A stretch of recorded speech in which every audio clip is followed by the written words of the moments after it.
مسجد عائشہ جانے کے لیے محرم کا ہونا ضروری ہے. افضل یہی ہے آج کل کہ عورت اکیلی نہ جائے. کیا پتہ آج کل حالات کا اعتبار تو ہے ہی نہیں. عورت چہرہ کھول کے طواف کر سکتی ہے لیکن آگے کپڑا لٹکا دے, پردہ ہو. میری رانی مجبور ہے, ان کے لیے آپ عمرہ کر سکتے ہیں. عمرے کے بعد جب ہم بال کٹوا لیتے ہیں بعد میں نہانا ضروری ہے؟ کوئی ضروری نہیں. آپ نہانا چاہتے ہیں نہا لیں. احرام کی حالت میں بھول کے کپڑے دھو دیے, کوئی حرج نہیں. کیا ہے, کیوں کپڑے نہ دھوئے؟ خوشبو والا صابن استعمال نہ کرے بس. زمزم کا پانی بھر کے اپنے ملک لے جا سکتے ہیں. ہاں لے جا سکتے ہیں. طائف اگر جائیں سیر کے لیے واپسی بھی احرام ضروری ہے. روضہ رسول پر سلام پڑھیں گے, ہاتھ اٹھا کے دعا قبلے کی طرف رخ کر کے اللہ سے مانگیں گے. بہرحال اس کی مشکل ہے, اس کو قرضہ نہیں مل رہا تو 2 رکعت پڑھ کے روزانہ دعا کیا کرے. شادی کے لیے بھی سورۃ الرحمن 3 دفعہ پڑھ کے دعا کیا کرے. میقات سے احرام باندھا مگر اندر نیچے سے کپڑے پہنے ہوئے تھے, یہاں اتار دیے, چلو پھر بھی صدقہ کر دیں 10-20 ریال. عورت کو اگر بیماری ہے لیکوریا کی اور پیشاب تو پھر تو استنجا کرنا ہوگا.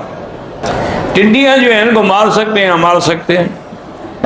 اگر عورت احرام باندھ کے آ گئی ہے لیکن اس کو حیض آ گیا ہے تو بیٹھی رہے مکے میں, جب پاک ہو عمرہ کرے پھر جائے, اس سے پہلے نہ جائیں ورنہ دم بھی ہوگی اور عمرہ بھی آپ کے ذمہ ہوگا.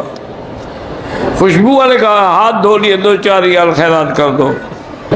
اگر آپ عمرہ کر کے یا طواف کر کے ہدیۃً حضور پاک کو ثواب بھیج سکتے ہیں. اگر کوئی آدمی پاکستان سے جدہ ڈپٹی کے لیے آ رہا ہے اس کے لیے احرام ضروری نہیں ہے. بہرحال عورت کے لیے ہوٹل میں نماز پڑھنا افضل ہے لیکن اگر وہ مسجد میں آنا چاہے تو آپ منع نہیں کر سکتے. سورج گرہن کے وقت حضور اللہ کی نماز پڑھتے تھے, اللہ کا ذکر کرتے تھے. ایک فلیٹ خریدا تھا 10 سال قبل, پارکنگ کی قیمت بھی شامل تھی. بلڈر نے پارکنگ نہیں دی, 10 سال بعد پارکنگ کے پیسے واپس لے لیں. بالکل احرام کو صرف لگا کے دھو سکتے ہیں جس چیز سے دھوئیں. عمرہ کرنے کے بعد عورتوں کو بھی غسل کی کوئی ضرورت نہیں, کرنا چاہے کرے, نہ کرنا چاہے نہ کرے. کافروں کو زمزم دے سکتے ہیں اسی نیت سے دیں کہ اللہ ان کو اسلام قبول کرے. اگر عمرے سے فارغ ہو کے حل کرا کے احرام کھولنے سے پہلے سر پہ تیل لگا لیں, جب احرام کھول گیا اب تیل لگاؤ یا عطر لگاؤ. بہرحال عمرے کا احرام باندھا, اوپر والے حصے میں ایک عدد سیفٹی پن لگا کے دوسرے کنارے سے جوڑا تاکہ بے پردگی نہ ہو. ٹھیک ہے لیکن اصول یہ ہے کہ پن وغیرہ نہ لگائی جائے, اس کے بغیر اس کو گانٹھ لگا دی جائے. طواف کے دوران جو دماغ میں ہے پڑھتے رہیں. عورت عمرہ کرنے کے بعد اپنے بال خود کاٹ سکتی ہے, ہاں کاٹ سکتی ہے.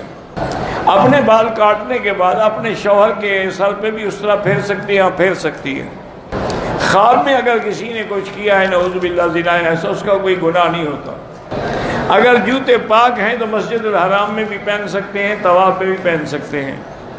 اگر آدمی حمام میں جائے اور ناپاکی کے ڈر سے چادر لٹکا دے تو کوئی حرج نہیں. ایک آدمی بار بار قسمیں کہتا ہے, بار بار قسمیں کھانا بہت بڑا گناہ ہے, حلاف المہین. بعض روایات میں کہ سمندر کے نیچے جہنم ہے. کہتے جی کہ بعض لوگ جو ہیں آپ کے درس کے لیے سازشیں کرتے ہیں, گندے سوال دے, اللہ ان کو ہدایت دے, ہم تو کسی کو کچھ نہیں کہتے بھائی. ایک شخص نے دم ادا کر دیا, اب دم کیوں پڑا تھا یہ بھی تو پتہ لگے نا. اگر عمرہ نہیں کیا تھا تو عمرہ بھی کرنا پڑے گا. حضور پاک صلی اللہ علیہ وسلم نے جو عمرے فرمائے ہیں ان کا احرام ہمیشہ مدینہ منورہ سے باندھا ہے. صرف ایک عمرہ ہے جس کا احرام جعرانہ سے باندھا ہے. بھائی بیٹی کو جہیز دینا ناجائز نہیں ہے, خوشی سے دو تم.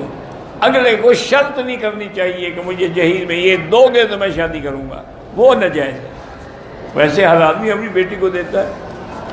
ہمارے یہاں کہتے ہیں کہ اگر ہم کسی بندے کا ذکر کر رہے ہیں اور وہ آدمی اسی وقت آ گیا تو اس کی عمر لمبی ہوتی ہے. ایسا ہو تو پھر تو روزانہ بیٹھ کے ہم ذکر کیا کریں, پھر کسی کو بلا لیا کریں گے تو عمر روز بڑھتی جائے گی. نہیں بڑھتی ہے, جو مقرر ہے مقرر ہے. 70,000 فرشتے بیت المعمور جو آسمانوں میں کعبہ ہے ان کا طواف کرتے ہیں.